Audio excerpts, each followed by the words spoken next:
Hi everyone, my name is Paola and I'm a proud graduate of the project management program at the University of Winnipeg PACE.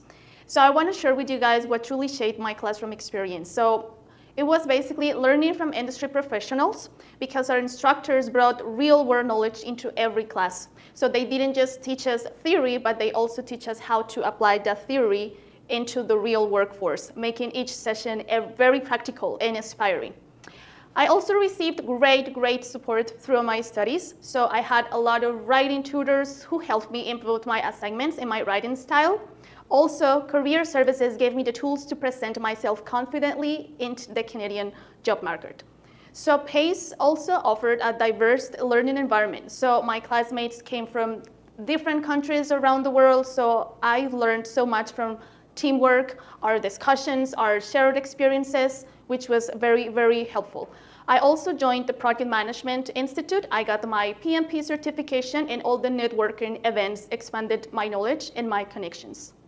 So I also built strong relationships within PACE, not only with my peers, but also with speakers and even with former students who also helped me, who believed in me and believed in my potential. These persons helped me to gain a lot of confidence and grow professionally. I felt supported all the time at PACE, and even now I still feel very supported. Career events and networking at PACE gave me a lot of insights into the Canadian job market. They improved my interview skills and they helped me discover my own potential. All of that gave me strong confidence to step into the workforce. So to current and future students, my advice is to take full advantage of all the support that PACE offers. Be proactive, never be afraid to ask for help. Stay open to learning opportunities because every connection matters. So PACE helped me believe in my potential, and I'm pretty sure that PACE can do the same for you.